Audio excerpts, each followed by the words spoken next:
अल्हम्दुलिल्लाह वहदह वस्सलातु वस्सलामु अला मन ला नबिय्य बअदह अम्मा बाद फ़अऊज़ु बिल्लाहि मिनश शैतानिर रजीम बिस्मिल्लाहिर रहमानिर रहीम मा कान मुहम्मदुन अबा अहदिम मिर रिजालिकुम वलाकिन रसूलुल्लाह व खातमन नबिय्यीन वकान अल्लाह बिकुल्लि शैइन अलीमा वक़ाल तबारक व तआला या अय्युहल्लज़ीना आमनू ला तत्तखिज़ू बितानतम मिन दूनिकुम ला यअलूनकुम खबाला वद्दू मा अनित्तुम क़द बदतिल बग़दाउ मिन अफ़वाहिहिम वमा तुख़फ़ी सुदूरुहुम अकबर क़द बय्यन्ना लकुमुल आयाति इन कुन्तुम ताक़िलून। सदक़ल्लाहुल अज़ीम। इंतहाई काबिल एहतराम मशरानो कशरानो सीरतुन नबी सिलसिला रवाना दा नन बे ज़िमनी खबर बलम को दो आयातुना माउलुस्तल यौ द सूरह अल अहज़ाब और यौ द सूरह आल इमरान। अवलनी आयत ताल्लुक़ द नबी अलैहिस्सलातु वस्सलाम द सीरत और ख़ास पहलू सरावे मा कान मुहम्मदुन अबा अहदिम मिर रिजालिकुम।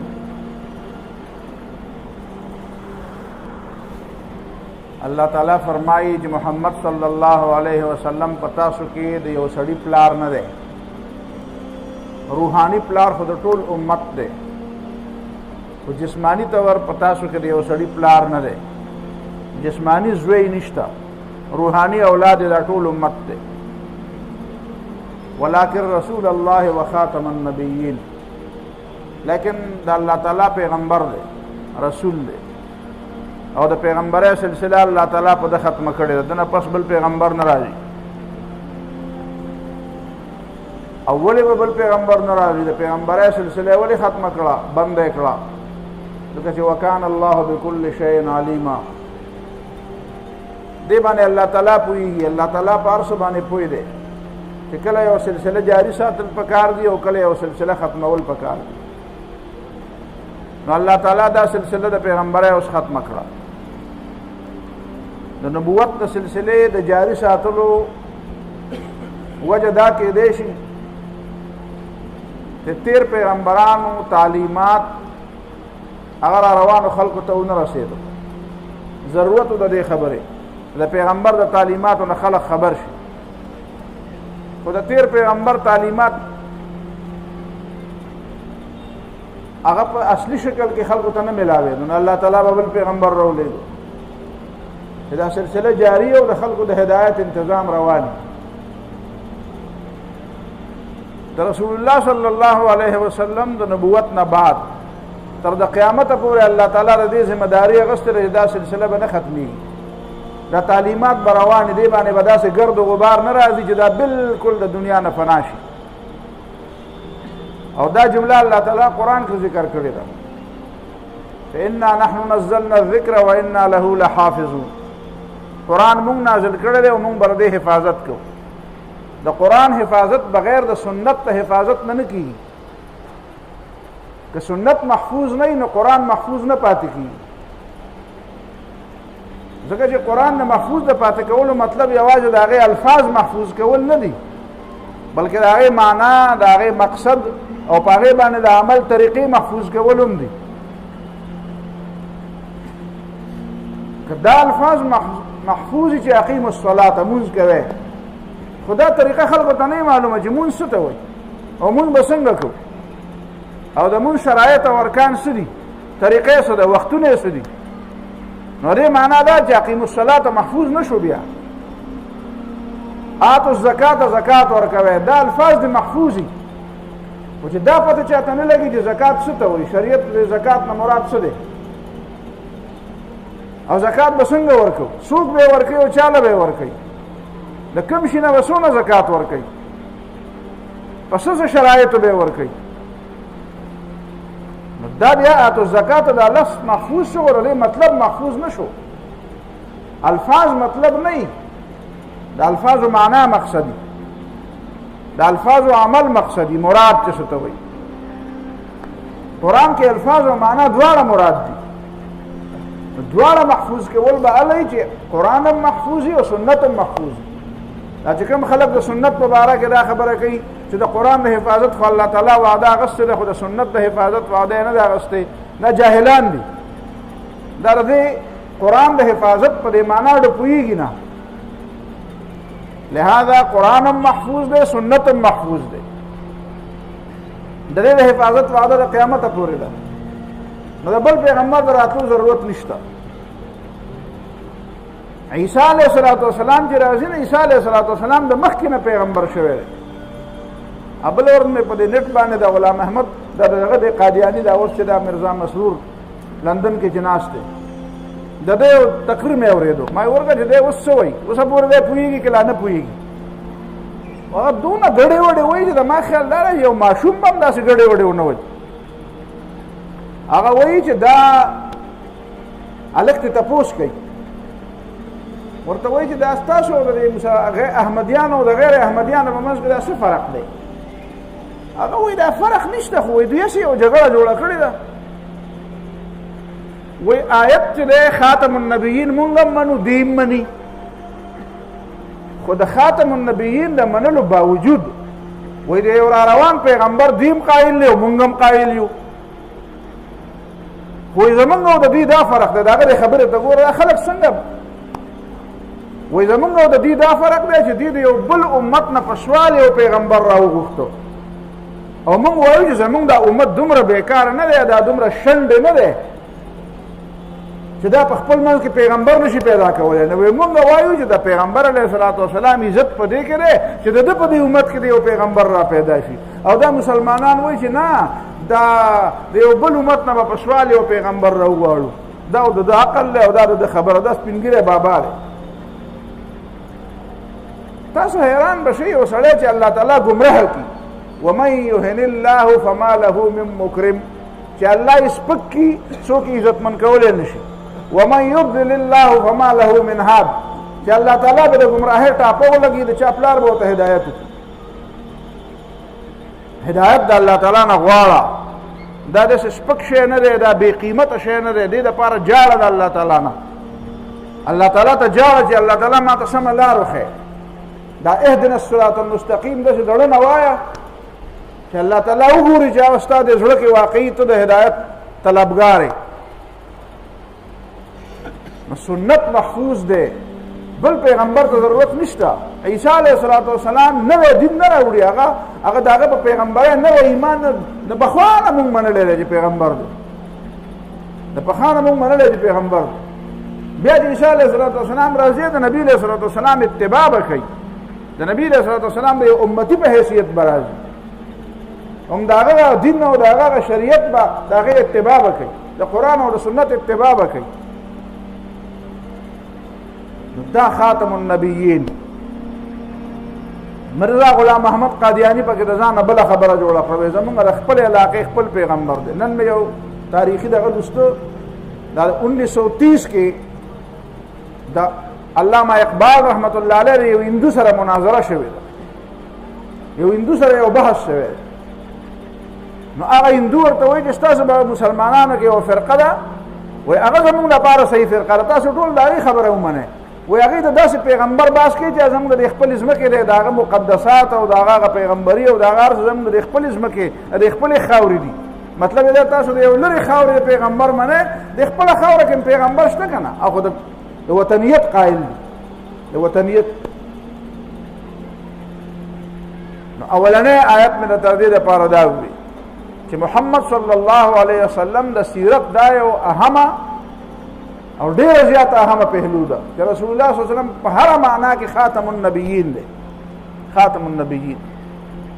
دویم آیت چې ما کوم ولستو د هغې تشریح کوم لږه، نو بیا به د هغې نه بعد درته دا ټوله مسله بیانوم. سورت آل عمران کې الله تعالی فرمایي یا ایها الذین آمنوا لا تتخذوا بطانة من دونکم، اے مومنانو د خپل مسلمانانو نه علاوه رازداران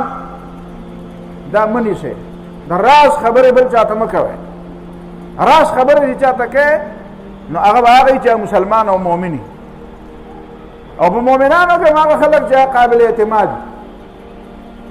لا یعلونکم خبالا، ځکه چې مسلمانان نه وي نو هغه تاسو ته په نقصان رسولو کې څه کمی نه کوي، هغه یو مقام نه ضایع کوي تاسو ته د نقصان رسولو. ودو ما عنتم، او د هغې دا ارماني چې تاسو د همیشه په مشکل کې قد بدت البغضاء من افواههم، د هغې د خولې نه د دشمنۍ خبرې بالکل په ډاګه دي. وما تخفي صدورهم اکبر، او د مسلمانانو خلاف چې د هغې په زړه کې دننه چې کوم بغض دی او کوم حسد او کوم کینه ده هغه د دې نه ډېره زیاته ده. دا په خوله څه وایي قد بینا لکم الآیات ان کنتم تعقلون، موږ درته آیاتونه او نښې په ډاګه کړي دي او ښکاره کړي دي، خو که د عقل نه کار دی. ها انتم اولئک تحبونهم، اے مسلمانانو تاسو خو د دې کافرانو سره مینه ساتئ، تاسو خو ته د سینې فراخه ساتلي دي، ډېر زیات ورته د وسعت نظرۍ نه کار والی، ولا یحبونکم، هغوی تاسو سره محبت نه ساتي. وتؤمنون بالکتاب کله، ذکر سره محبت نه ساتي چې تاسو د الله کتاب پوره پوره منئ. چې څوک یې نیمګړی مني بیا د هغه سره مینه ساتي، خو د څوک یې پوره پوره مني هغه سره مینه نه ساتي. واذا لقوکم قالوا آمنا، چې تاسو ته مخامخ شي و د ایمان دعوې کوي موږ مسلمانان یو. واذا خلو، چې کله ځان لشي نو عضوا علیکم الانامل من الغیظ، بیا په خپلو لاسونو باندې د ډېر غصې نه چکونه لګوي. په ځان پښتو کې خلک وایي مړه په ځان چکو لګوه، نو په ځان چکونه لګوي په لاسونو. قل موتوا بغیظکم، ورته ووایم دغه مرګ دغه غصه به ستاسو د مرګه پورې وي. تاسو په دې خفه کېږئ چې مسلمانان ولې مسلمانان دي، نو دا اسلام به قیامته پورې وي. تاسو په دې خفه کېږئ چې مسلمانان د اسلام مطابق ژوند ولې تېروي، نو داسې یو ډله به وي د قیامته پورې به هغه په اسلام مطابق ژوند تېروي. دلته په دې آیت کې یو لفظ راغلی دی، د علما په دې ښه پوهېږي. قرآن کې د رازدار دپاره مختلف الفاظ، یو لفظ په دې صورت آل عمران په دې آیت کې راغی، آیت نمبر 128 کې هغې ته وایي بطانه. بطانه بطن په عربۍ ژبه کې خېټې ته وایي، بطن زهر ملا ته وایي. بطانه حقیقت کې هغې جامې ته وایي چې سړی د کمیس نه لاندې اغوندي، لکه دا مونږ د کمیس نه لاندې بنې نه اغوندي. دې ته ځکه بطانه وایي چې دا د خېټې سره لګېدلی. نو د دې وجې نه هغه کس چې هغه ستا سره بلکل د دې وجود سره جوخت دی او ستا او د هغه په منځ کې بله څه فاصله نشته، یعنې تا نه لرې نه دی، ستا هره خبره هغه ته معلومه ده، د هغه ټولې خبرې تا ته معلومې دي او تا دې وجود ته دونه نږدې دی، نو دغې ته رازدار وایي، دې ته په عربۍ ژبه کې بطانه وایي. خو دا بطانه دا لفظ ورته ولې وایي؟ دا بنین چې دی دا خو د سینې سره هم لګېدلی دی، دا خو د دې پښتو سره هم لګېدلی دی، دا خو د ولو سره هم لګېدلی دی، دا خو د املا سره هم لګېدلی دی. ما نن په دې لفظ باندې سوچ کوم نو الله تعالی یو نقطه ذهن ته راوست، بطانه بطن خېټې ته وایي. مطلب یې دا دی چې دشمن ته رازدار مه وایه، او خاص کر په هغه معاملاتو کې خو تر بالکل رازدار مه وایه چې کوم معاملات د خېټې سره تعلق ساتي. ګوره د معیشت په مسله کې ګوره چېرته دشمن ته رازدار نه وایي. معیشت دا مسله ډېره زیاته اهمه ده. د معیشت په دې مسله باندې خو یو لویه نظریه دلته زمونږ په دې شمال کې جوړ هم شوه، بیا روان هم شوه، ځکه چې هغې وایي چې مازغه سوچ نه کوي، خېټه سوچ کوي. دا نظریات د دې خېټې نه تاویږي را تاویږي. وږی سړی په خپل رور او په پلار باندې میله نه کوي چې سړی وږی شي، هغه خو په هر چا ورځي، هغه نه بیا په دین او نه په ایماني. لوږه ډېر ناکاره شی دی، لوږه ډېره لویه بلا ده. نو د معیشت او د خېټې په معامله کې ګورې مسلمانان د دا خبره ذهن کې وساتي چې دا د چا خپل د معیشت معامله د غیر مسلمو سره نه ډسکس کوي، هغې ته د رازدار نه وایي په دې معامله کې. ځکه او بیا په دې زمانه کې تاسو پوهېږئ دا په دې زمانه کې چې دا د جنګونو دا اصطلاحات دي که نه، نو هغه 4th جنریشن او 5th جنریشن چې د دې جنګونو هم یو نسل دی. یو زمانه ولې جنګونه به په کاڼو کېده، په سوک سپېړه به کېده، بیا یو زمانه دا وه چې بیا تورې مورې او بیا داسې چړې مړې او دا څیزونه راله، بیا یو زمانه وه چې بیا ټوپکې رالې، بیا یو زمانه وه چې اټم بم راغی، بیا دا اوس بله زمانه ده، د سټار وار زمانه ده، بیا د پروپیګنډۍ یو زمانه ده، بیا د معیشت په میدان کې د جنګونو یو زمانه ده. دا یو جنریشن، دا یو نسل دی د جنګ. تاسو ګورئ امریکایان چې ترکیانو سره جنګ کوي نو نور سره څه جنګ کوي ډزې نه کوي په یو بل او د هغې معیشت راښکته کوي د هغې کرنسي ډیویلیو کوي د هغې ویلیو د هغې حیثیت او د هغې قیمت را کمی دا جنګ دی دا د معیشت جنګ دی نو قرآن د معیشت په دې جنګ کې خامخا لفظ ووی لا تتخذوا بطانة من دونکم ګوره چې خپل رازونه او خاص کر د معیشت رازونه بل چاته ونه وایه تاسو ته پته د مشرقي پاکستان زموږ نه څنګه جدا شو د مشرقي پاکستان به جدا کولو کې ډېر عوامل وو څه به درته ویلی شم او څه نه شم ویلی که مې ووایي اوس به راسره دا ټول تاسو اختلاف وکړئ چې دا ته څه وایې حالانکه حقایق دي حقایق دي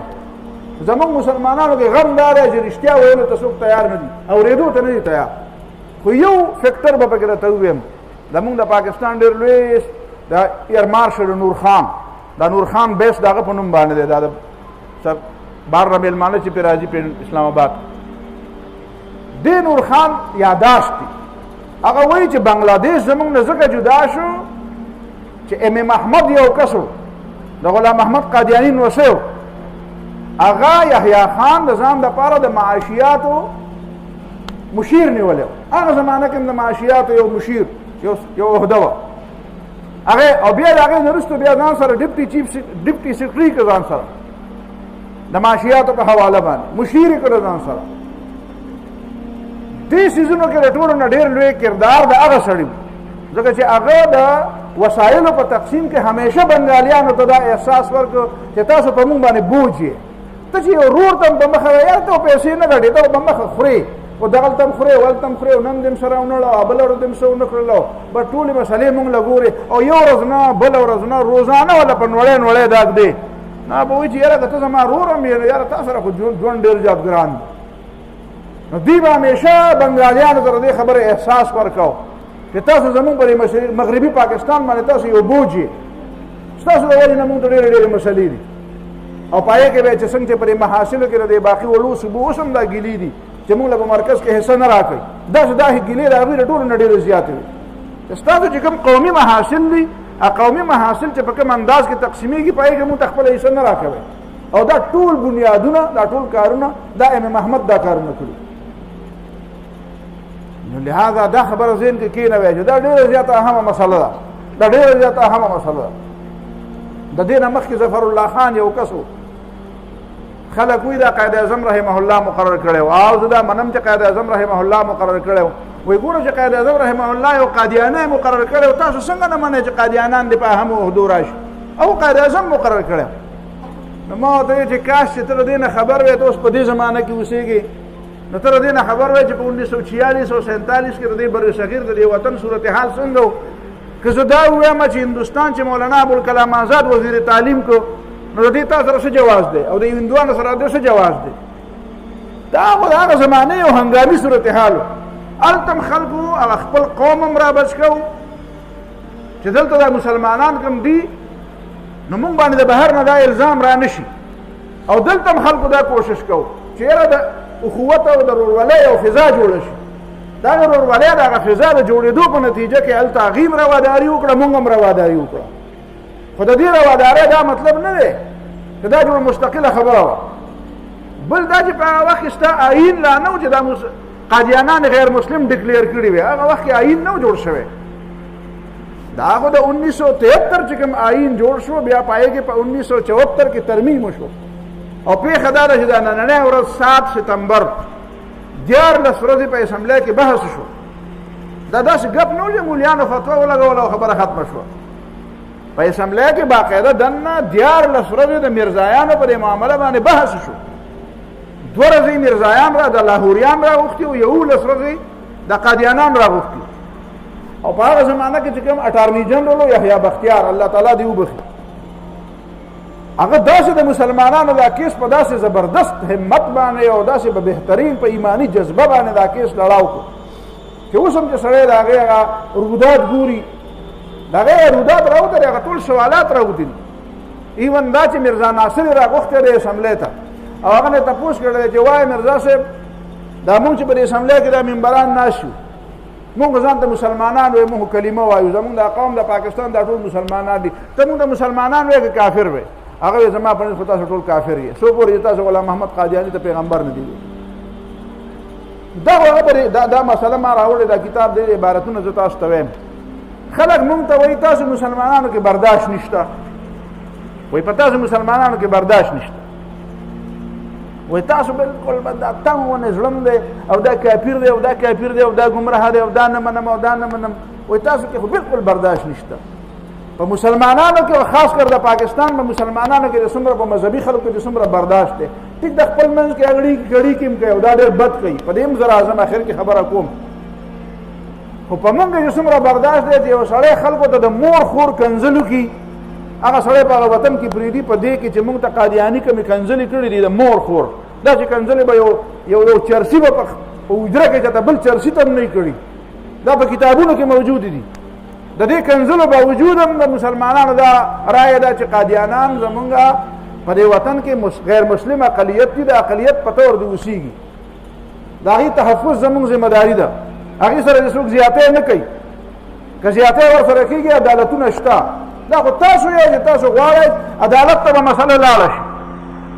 هغه د آسیې قصه که عدالت ته به مسله لاړه شي یو سړی به صرف ملزمي مجرم به نه عدالت والا دا ثابته کړې نه چې دا مجرم دی دلته مې دا ډنګوري به راوالي ډرامې به راوالي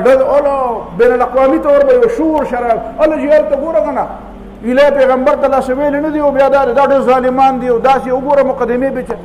یا ظالمانو تاسو په عدالتونو باندې ولې اثر انداز کېږئ پرېږدئ د عدالت پوه شو کار یې پوه شو هلته یوازې چې د جومات امام خو نه دی ناست که نه چې ستا په اعتراض دی هلته خو په عدالت کې خو ججان ناست دي قانون شته ضابطه شته ته په هغې ولې اثر انداز کېږي خبره د هغه دا د دې دپاره دی خو د هغې باوجود ما درته ووایي چې قادیانیان چې دي چا دا نه دي د پاکستان نه یې وباسئ کنی حقیقت دا دی چې قادیانان ټول مرتد دي د مرتد سزا خو په اسلام کې قتل دی هیڅ چا دا نه دي ویلي یا لکه ټول قادیانان مړه کړئ مونږ وایو چې په دې وطن کې اوسېږي اقلیت دی اوسېږي دی خو دا راته ووایه تا نه تپوس کومه چې هندوان مسلمانان دي که کافر دي هندوان هم کافر دي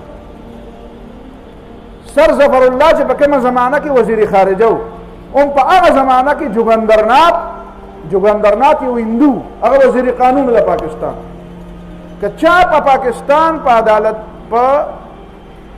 اخباراتو کې د ریډیو په ریکارډ کې د اخباراتو په ریکارډ کې د ټي وي په ریکارډ کې دا ثابته کړه چې مسلمانانو د جوګندرنات په دې وزیر قانون جوړېدو باندې دومره احتجاج کړی دی زه به جرمانه ورکړم ولې هغه کافر نه و ته څنګه ما ته ویلې ته غیر مسلم نه برداشت کوې خبره دا ده چې یو هندوان دي چې ستا آیین مني ستا قانون او ستا ضابطه مني یو داسې خلک دی چې هغه ستا قانون او ستا ضابطه نه مني دا پاکستان هم نه مني تاسو ته پته ده ظفر الله خان څنګه چل کړی دا ګورداسپور دا ضلع چې کومه ده که تاسو د پنجاب نقشه وګورئ نو دا ګورداسپور ضلع چې کومه ده د دې نه د کشمیر ته یو لار تللې ده دا هندوستان چې په کشمیر باندې قبضه کړې ده نو ځکه یې کړې ده دا ګورداسپور ضلع د ده سره ده داسې وګڼه لکه دا ګورداسپور ضلع ده او دا پاکستان دی او دغه کشمیر دی دې ته دا لار د هغه طرف نه نشته صرف په دې طرف ورته لار ده چې په دې طرف ورته لار ده چې دا ضلع د پاکستان سره نو کشمیر ته به صرف لار د پاکستان سره اوبه خو اوس هم په پاکستان راغلي دي او لار هم ورسره د پاکستان نه او چې دا ضلع د هندوستان سره لاړه شي دا ضلع هندوستان له چا ورکړه دا ریډ کلف ته چا ویلي چې دا ضلع هندوستان ته ورکړه دا ورته ظفر الله خان ویلي چودري ظفر الله خان او ظفر الله خان هغه سړی دی چې کله قائد اعظم رحمه الله وفات شو او جنازه کېده نو دی هغه ځای ته ولاړ پوزې ته رومال نیولی و نو یو اخبارواله دې تپوس وکړو ورته ویې تا خو د قائد اعظم مرحوم جنازه کې شریک نه شوې جنازه کې ته څنګه شریک کېږې نه هغه ورته ویې بس ته داسې وګڼه چې یو غیر مسلم د مسلمان په جنازه کې نه شریکېږي او یا داسې وګڼه چې یو مسلمان د غیر مسلم په جنازه کې نه شریکېږي مطلب دا دی یا زه مسلمان یم او دی کافر دی او یا زه کافر یم نو دی مسلمان دی نو څنګه یو مسلمان د کافر او یا کافر د مسلمان په جنازه کې څنګه شریکېږي په خپله خبره باندې اړو سره ګرد غبار پرې نه ښودو د دې وجې نه په سن 53 کې بیا د مسلمانان د هغه خلاف را پاڅېدو موږ ته خلک وایي تاسو برداشت نه کوئ د برداشت د دې نه غټ حد بل کوم وي دا برداشت دی چې یو سړی په ټوله دنیا کې د دې دپاره لګیا دی چې مسلمانانو ته کنظلم کوي د مسلمانانو خلاف په ټوله دنیا کې پروپیګنډم کوي د پاکستان د آئین خلاف پروپیګنډم کوي وای د پاکستان آئین کې ظلم دی، د پاکستان عدالتونه ظلم کوي. په دې امریکې په دې کانګرس کې یو کمیټي ده، دا یې کمیټې نوم دی احمدي کاکس. کاکس معنا دا چې د هغې دپاره جنګېږي، لړاویږي، د هغې مقدمه لړاوئ، د هغې به مقدمې دپاره زور لګوي. پای کې هندوان هم دي، پای کې یهودیان هم دي، او هغه خلک دلته زمونږ یو صاحب دی. زه په دې حیران یم چې دا زمونږ خلک بالکل د ډلې په دغه کې لاړ شي. دا ډله بازۍ خبره دا نه ده، ډله بازۍ خبره دا نه ده.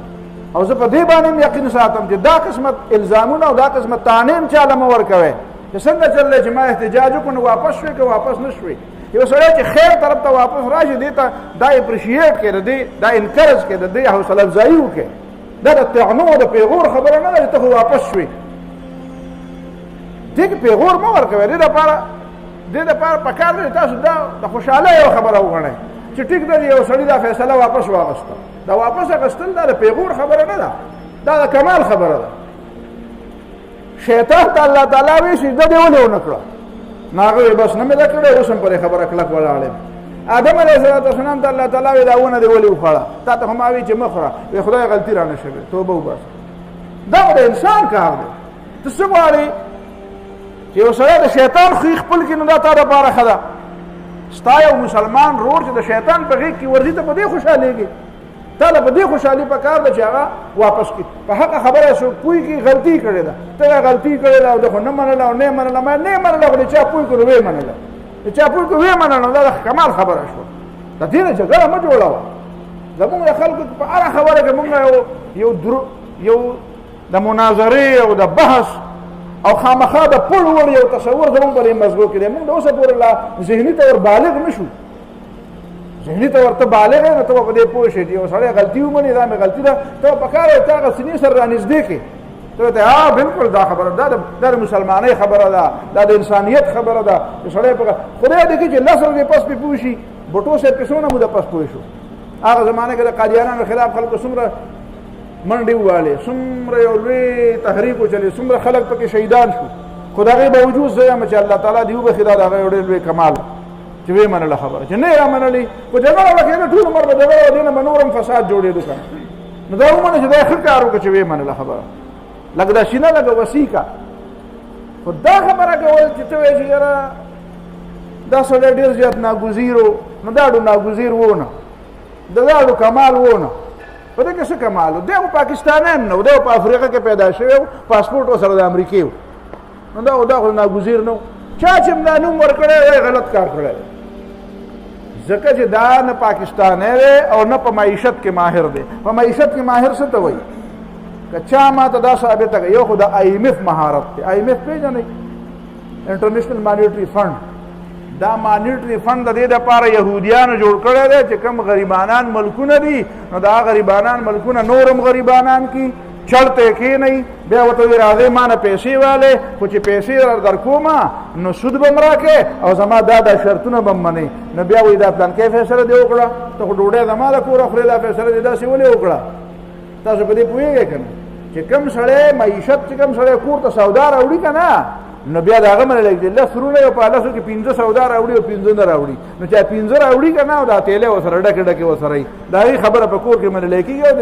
څوک تش لرز راځي هغه ته وایي دا تش باڼې رسم څه خبره ده، بیا په کور کې هم دا خبره نه منلی کېږي. دا نن سبا مادي دنیا ده. نو هغې اول دا ملکونه غریبانان کې دا د IMF کمال دی، کار دی، د یهودیانو دا طریقه ده. دا ورلډ آرډر 13 جمعه کې تا ته ما د ورلډ آرډر خبره کړې وه او د ګلوبل خبره مې کړې وه چې دا چې دنیا وایي دنیا ګلوبل. د ګلوبل کېدو بل څه مطلب نه دی چې ته وایې چې خیر بس دنیا کې ګرځېده آسان شو او دنیا کې د یو بل نه خبرېده آسان شو. د هغې مطلب دا دی چې دا د یو موټي کې دا خلک را بندول پکار دي. بیا په یو موټي کې دا خلک را بند کړي چې ته وږی کې چې تا وږی کې نو بیا دله قرض درکړي، چې قرض دله درکړي بیا خپل شرطونه درکړي، بیا خپل خلک راولېږي، بیا ستا تعلیم، ستا دفاع، ستا ملک دننه اندروني او خارجه پالیسۍ دا ټول هغه بیا مانیټر کوي. انټرنیشنل مانیټري فنډ. نو مانیټري فنډ د څه دپاره دی؟ چې تا ګوري ته څه کوې؟ پیسې زمان هلې، قرض زمان هلې او فیصلې خپلې ازادې کوې. نه، زه به تا ابزرو کوم، زه به تا ګورم تا نه به تپوس کوم دا فیصله دې ولې وکړه دا دې ولې وکړه په دې څیزونو کې چې کوم خلک ماهرین دي نو په هغې کې یو دا صاحب دی دا پکې دا صاحب دی دا په دې کې ماهر دی چې مسلمانان او غریب ملکونه به د یهودیانو په جولۍ کې څنګه راچې هغې په دې کې ماهر کړی دی نو ته څه کوې ما د هغه په جولۍ کې ورچې خبره دا ده چې په دې خبرو باندې تاسو ځان پوه کړئ د دې مختلف دی په دې خبرې د دې عاطف په باره کې تاسو وګورئ معلوماتو کې د پی ایچ ډي د کوم ځای نه کړې ده د بنیادي طور د ساینس طالب علم او بیا د اکنامکس ته ولې واوړېدو د وظیفه چا ورکړې ده د اخراجات چا برداشت کړي دي د باندې نگرانی چا کړې ده دا چې د پی ایچ ډي سټوډنټ او د تیسس نگران څوک د چا په نگرانی کې تیسس لیکلي دي یو هندو دی د مغربي بنګال هغه د معاشیاتو ماهر دی هغه په نگرانی کې د تیسس مکمل کړي دي دا ستاره مسلمانانو په خیر نه راتو مسلمانانو دی د کشمیر په مسله چې کشمیر وای داسې فضول لګیا دي حتی کې دا وایي دا مسلمانان دا پاکستان دا دومره فوج ساتي دا فضول دی فوج ته کوم ضرورت دی او دا خبرې هم خلکو شروع کړي هم دې قادیانانو دا خبرې شروع کړي دي فوج ته کوم ضرورت دی یاره جی دا فوج د دې فوج د وجې نه خو مونږ به دا ټول اخراجات هم لاړو او دا کشمیر به دا شی هم لرې کول غواړي دا خبرې څوک کوي دا حمله په کشمیر د وجې نه ما کړې ده زه زمان اغستی دی زه د کشمیر د مسلمانانو حصه ده اغستی رانه هندوانو ده جنګ هم را سره پیغه کوي او دلته ما ته سړی په وخت کې بنګه بنګه کوي وایي یاره د دې څه پیدا ده او د خستانه یې څوک ځمکه قبضه کوي او بیا د سره پې جګړه مو کوي خلک درنه مړه کړي او بیا راته وایي چې پرېږدم دې نه او دا باقي هم درنه علم نو بیا ته دا خبره څنګه کوې ته د خپل حق نه څنګه دستبردار کېږي هغه دا وایي تاسو د اټمي دماکې ولې وکړئ مطلب یې دا دی چې پرېږدی چې هندوانو کولې نو کولې بیا تا ولې کولې ستا د اټمي دماکو مخالف دی ستا د کشمیر د کاز مخالف دی ستا په بهر دنیا کې جامع وباسي بهر دنیا کې باقاعده لګیا دی او هغې هلته د امریکې او د باقي اقوام متحده کې په نور فورمونو باندې همیشه دا کیس لړاوي دا مسلمانان چې دي د پاکستان دا دا وایي دلته د انساني حقوق پامال کېږي وایي دلته انساني حقوق پامال کېږي حقوق پامال کول دی ته وایي دی پیغمبر ته کنزل کوي دی مسلمانانو ته کنزل کوي خو دته بس نه وی دته حقوق پامال کول وایي دا قسمه خلک زمونږ دپاره ناګزیر نه دي چې ناګزیر نه دي نو دا ډېر ښه کار وشو الله تعالی دې مزید توفیق هم زموږ مشرانو له ورکړي دې قوم له دې الله تعالی مزید توفیق ورکړي چې داسې بیدار اوسېږي خو زه دا خبره کومه چې مسلمانانو له هم لږ پکار ده که نه مسلمانانو له لږ بیدار اوسېدل پکار دي دا دوه مسلې په دې نږدې دوه درې مسلې په دې نږدې ورځو کې وشوې هغلته په هالینډ کې چې هغه د خاکو مسله واغې واپس واغسته ولې واپس واغسته دا ستا د پاکستان او د افغانستان د مسلمانانو د وجې نه واپس واغسته د افغانستان مجاهدین غریبانان هلته په خپل هم بدگیر دي خپل او ټول ورپسې دي هلته هغې ته ځان د پناه ځای نه میلاوېږي خو هغې د هالینډ فوجیانو ته ویلي چې 100 کسان یې او تاسو 100 واړه به وژنو دلته په فوجیان یې راپرپی راغی تاسو ته پته ده هلته بیا ملک ته ویلي دي خپل ډچ حکومت ته ویلي چې مونږ پرېږدی دلته په قلارو دا شی واپس والی کنې یا مونږ د دې ځای نه واپس کې د مؤمن چې کله د ایمان غیرت راوالي که نه هغه بیا ویلي هغه ډچ هغه څه نوم یې دی ګیرټ ویلډر هغه ویلی دی وایي چې دا ما د دې وجې نه واغسته چې ما ته حکومت وایي چې فوجیانو ته خطره ده او دا مذهبي جنونیان چې کوم دي دا لیونیان وایي دا لیونیانو نه ما ته هم خطره ده او یوازې ما ته نه ده ما دې ټول قوم ته خطره ده تاسو ته پته ده دا مسلمانان چې لږ غونې ځان هم را بیدار کړي که نه نو د هغه نه خبر یې د هغه متعلق تاسو زما په خولې باندې نه منئ نو چېرته ورشئ په نیټ کې وګورئ په ګلوبل کې وګورئ د هغه متعلق معلومات درته میلاو شي څنګه اوسېږي هغه چې په کوم ځای کې اوسېږي د هغه د دفتر نه د سپینو یو دیوال تاو دی د سپینو او د اوسپنو څادرې پکې ورکړي دي هغه چې په کوم کور کې په کومه کمره کې اوسېږي او شپه کوي 1.5 فوټ هغه د سپینو د څادرو نه جوړ دی هغه د سر نه د خپو پورې یو داسې جامې اغوستي چې په هغې ګولی اثر نه کوي د هغې په وجه باندې په هغه خارښ لګېدلی دی د هغه ټوله چمړه چې کومه ده هغه خارښتي شوې ده هغه خپله ښځه ځان ته په هفته کې یو ځل را پرېږدي او مخکې نو د هغه ځای نه د هغې تلاشي واخیستی شي چې دې سره خو څه شته نه چېرته ما ته به څه تکلیف خو راونه رسوي دونه هغه یېرېږي دا ولې یېرېږي دا وایي ځکه د دې ځای نه یو مسلمان تللی دی یو مسلمان یو مسلمان تل دغه وځه بده وځنه او مسلمان هلته هغه ډیس فوجار او پولیس نیول هم دی په جیل کې هم دی خو دغه به وجود هغه غبراو دی هغه یریږي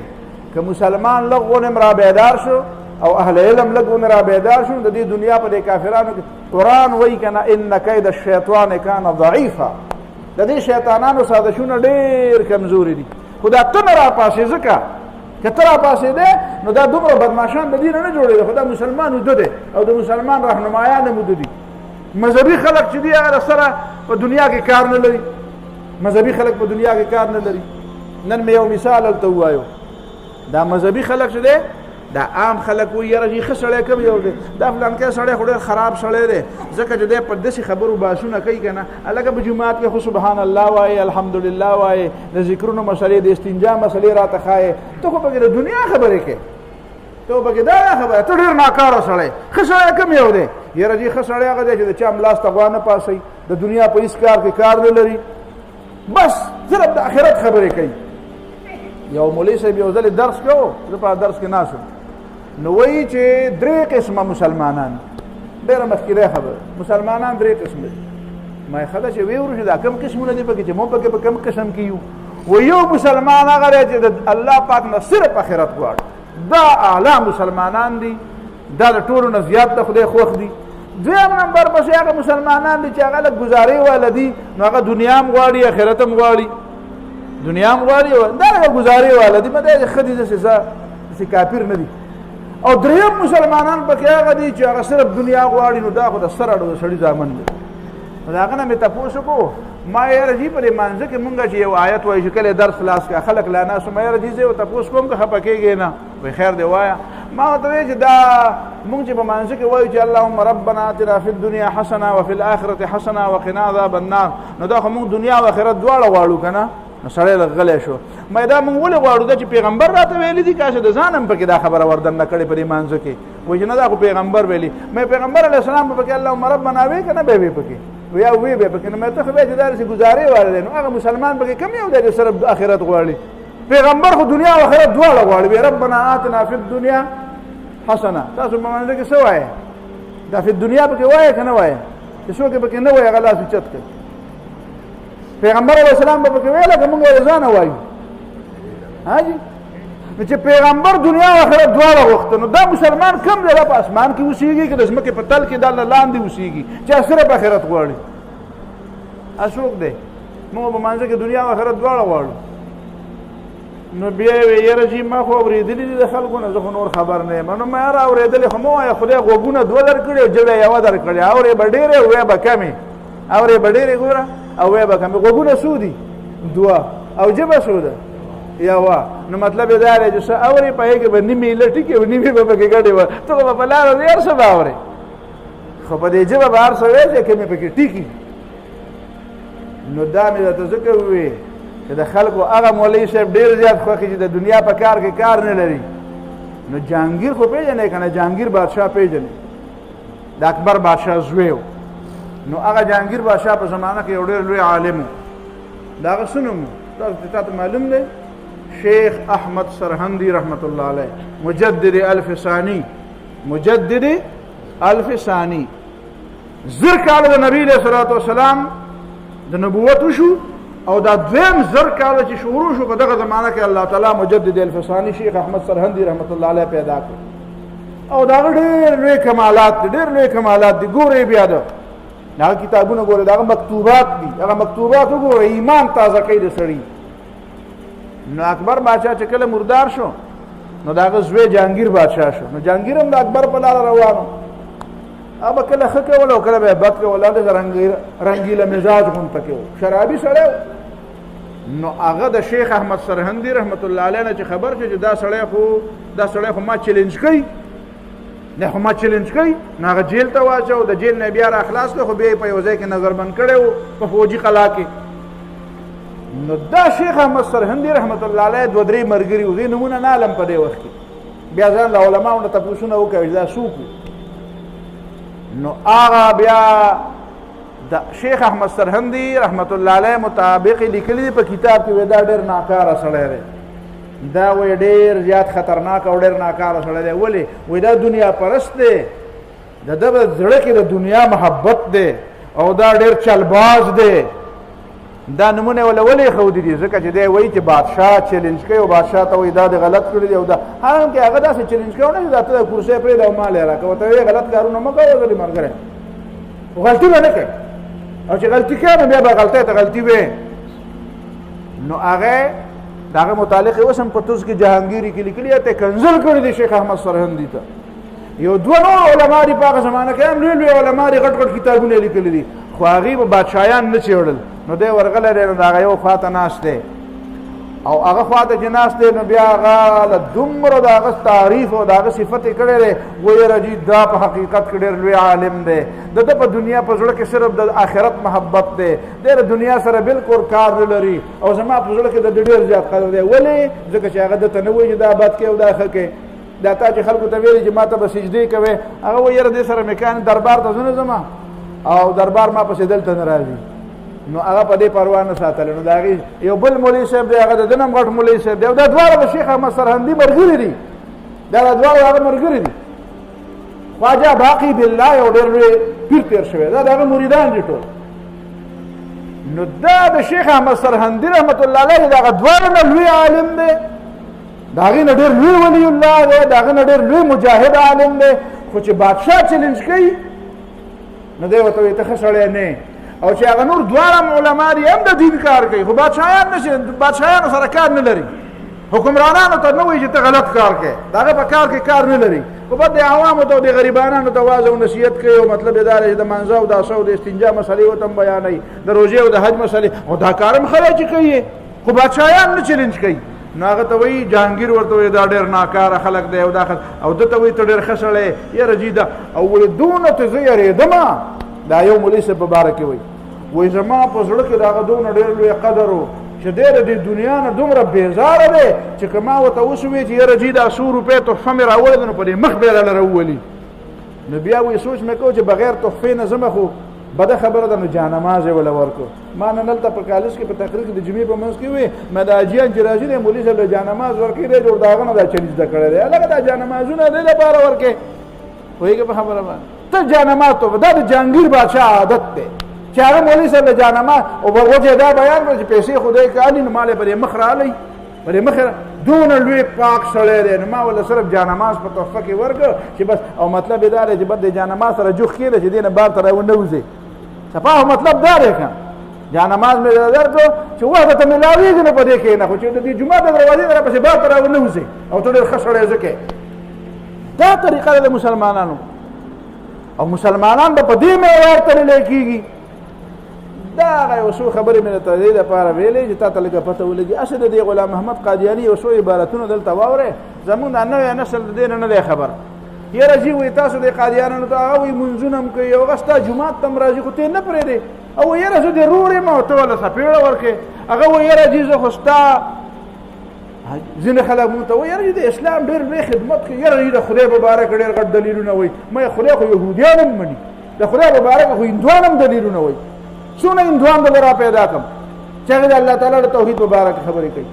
څونه هندوان دله را پیدا کړم چې هغه د محمد صلی الله علیه وسلم صفتونه کوي. مهندر سنگھ بیدی چې دی اوس هم ژوندی دی مهندر سنگھ بیدی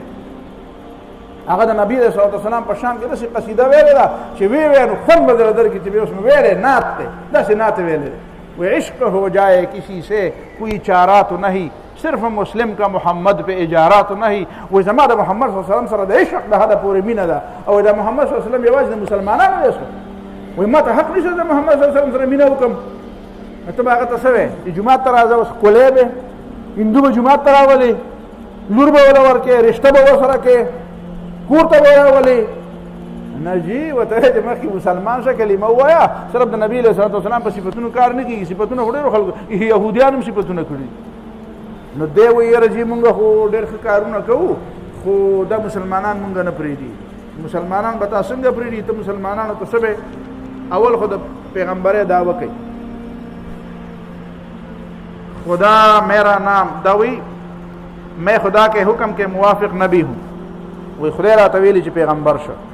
اگر میں اس سے انکار کروں تو میرا گناہ ہوگا وہی سو حکم خدا را طویلی چی پیغمبر شو چی زینم من بخوزو گناہگارے گا موی دا غلام محمد قادیانی ہوئی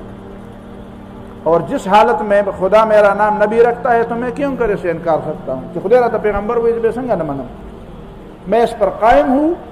उस वक्त तक कि इस दुनिया से गुजर जा मर गा पूरे भविष्य पर अकीदा बाने कायम पाते दा अगवई। हाँ दागे नबाद ब्यावी शरीत इस्लामी नबी के जो माना करती है इसके माने से हज़रत साहिब यानी मिर्ज़ा ग़ुलाम अहमद हरगिज़ मजाजी नबी नहीं हकीकी नबी है। जिन खलक तो वे विदी कादियानान विदा मजाजी नबी जानते हैं मसील और इसे हकीकी पैगम्बर है। कुल मुसलमान जो हज़रत मसीह मऊद यानी ग़ुलाम अहमद कादियानी के बैत में शामिल नहीं हुए, ख्वा उन्होंने मसीह मऊद का नाम भी नहीं सुना, वही जो मिर्ज़ा कादियानी नुनम नहीं उड़ी दे खुद मिर्ज़ा कादियानी ईमान न उड़ी वो काफिर और दायरा इस्लाम से खारिज हैं। अवल ने फतवे पर मुंह लगा बोले का मुंह पे लगा बोले खबर अदा न दा खबर अदा चीसन चिताब पर मारे जफरुल्लाह खान मुतालिक हुई जी वे मुसलमान ने काफिर वो नकड़ा या काफिर द मुसलमान वो नकड़ा या बधे मुसलमानी और मुंह ब काफिर और या बधे काफिर और मुंह मुसलमान द्वारा निशी के द्वारा मुसलमानान ना निशी के दसन के देश ब्यादाए नबाद गोरे। हर एक ऐसा शख्स जो मूसा अलैहिस्सलाम को मानता है ईसा अलैहिस्सलाम को नहीं मानता, या ईसा अलैहिस्सलाम को मानता है मगर मोहम्मद सल्लल्लाहु अलैहि वसल्लम को नहीं मानता, या मोहम्मद सल्लल्लाहु अलैहि वसल्लम को मानता है मगर मसीह मऊद मिर्ज़ा कादियानी को नहीं मानता, वो न सिर्फ काफिर बल्कि पक्का काफिर और दायरा इस्लाम से खारिज। कलिमतुल फ़स्ल दादा किताब में हम चूंकि मिर्ज़ा साहिब को नबी मानते हैं और गैर अहमदी आपको नबी नहीं मानते, इसलिए कुरान करीम की तालीम के मुताबिक कि किसी नबी का इनकार भी कुफर है, गैर अहमदी काफिर हैं। तो इन्हें इनकार न कही दी बेदागे नबाद। मसीह मऊद ने तो फरमाया कि मुसलमानों का इस्लाम अवर है और हमारा अवर, इनका खुदा अवर है हमारा अवर, उस में सके अब वही ददी खुदे जुदा दे जमू खुदे जुदा दे और तो तेरा रोर दे वो मुसलमान ने मुंजम कही बिया वो यार जिदा डिक्टेटर दा कानून पास करे नो डिक्टेटर हो ना तो पसंद 73 के हो आईन हो असेंबली हुआ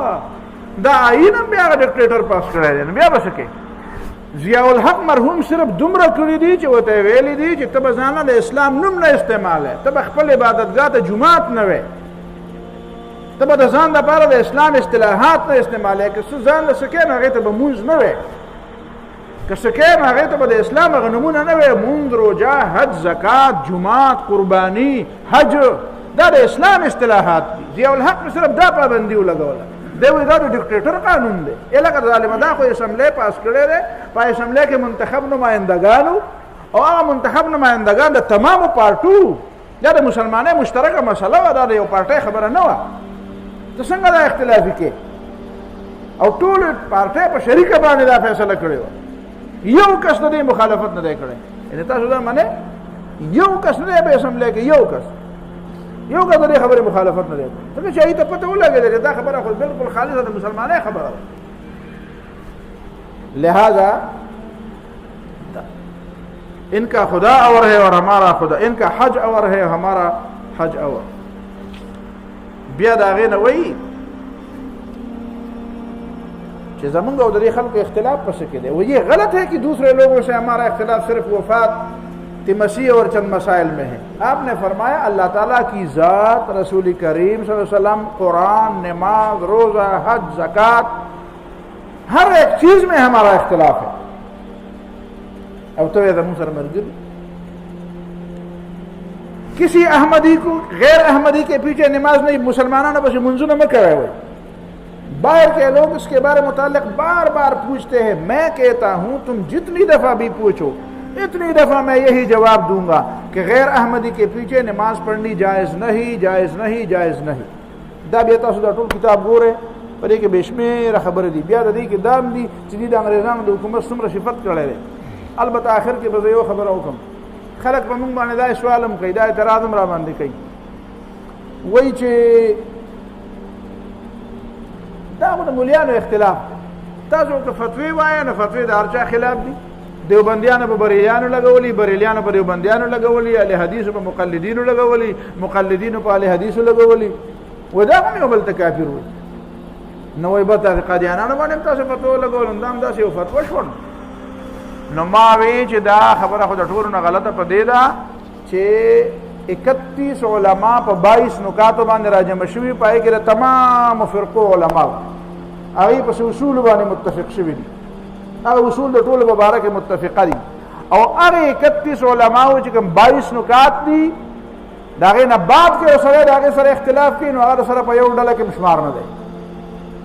دغه خبره ده چې ماته په دې مسلمانانو کې یو فرقه راسي او خایج د مسلمانانو مسلمه فرقه او هغه قادیانانو ته کافر نه ویلې او په قادیانانو درته داسې شو کو خایج چې هغه مسلمانانو ته کافر نه وي نشداغي تمام فرقه او تمام مشران او تمام لیکون کی هغه ټول مسلمانانو ته کافر وي او د مسلمانانو تمام فرقه او تمام ډلې هغه بل اتفاق پر یو خبره کې متفق دي چې هغه دي ته کافر وي بیا به تر څه کمی غاړه نه اختلاف کې او بیا یوازې دا نه مسله صرف د دین نه ده صرف د مذهب نه ده مسله دا ده چې همیشه د پاره او د پاکستان د ریاست خلاف دي لہذا دا مسله یوازې مذهبي مسله نه ده د هندوانو مسله جدا ده د عیسایانو مسله جدا ده چې هغه دلته په وطن کې اوسېږي د سیکانو مسله جدا ده چې په وطن کې اوسېږي خبره دا ده چې مسله دلته د دې د استاد د وطن د بنیاد دشمنان دي یو صاحب پکې هغه سوال کړی و یاره ستاسو د مسلمانانو ډېر خلک هلته په برطانیه کې او په امریکا کې وزیران وایي تاسو که دلته یو سړی کافر وزیر شي نو څه چل بوشي ما وایي چې کوم مسلمان هلته وزیر دی نو د هغه ځای د آیین دشمن دی وزیر دی داسې یو سړی راته وښایې که داسې یو سړی ما ته چا په ګوته کړو چې فلانکی مسلمان د برطانیې آیین نه مني او د آیین د وفادارۍ حلف نه لي او بیا هم په برطانیه کې وزیر دی نو راځئ بسم الله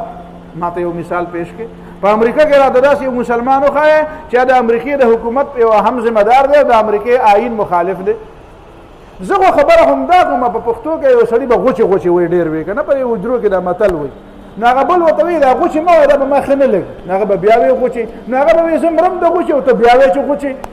خو زه خو درته همدا خبره کوم که نه چې آیا دی ستا آیین مني دا آیین مني ستا نو چې آیین نه مني نو ته هغه څنګه ماله مسلمان کې ته ماله د وطن بیا خو داسې چل وکړئ چې هغه څه نوم یې و هغه چې د طالبانو تحریک طالبان په پاکستان دلته چې بیا د ماکې مماکې کولې هغه فضل الله مولانا فضل الله مولانا هغه ژوندی دی او که مړ دی دا پته نه لګي 3 ځله مړ شو بیا ژوندی شو خو اوس که مړ وي که ژوندی دا ماته پته نه لګي خلک وایي مړ دی نو چې مړ دی نو هغه به دې راوستی یا په پاکستان کې وزیر کړی وي نو تا به منلی وی چې په پاکستان کې وزیر کړه هغه د پاکستان باشنده و که نه هغه د سوات باشنده و نه په پاکستان کې چې وزیر جوړېدی شو ولې نه شي جوړی د پاکستان باشنده و نو ته به یې ځکه نه شي جوړی چې پاکستان آیین یې نه منو آیین پاکستان یې منو نو چې د پاکستان باشنده او آیین پاکستان یې نه منه نو نشي جوړېدی د دې باوجود چې د دې ځای باشنده و نو زه هم وایم چې د دې ځای باشنده دی او د دې ځای آیین نه مني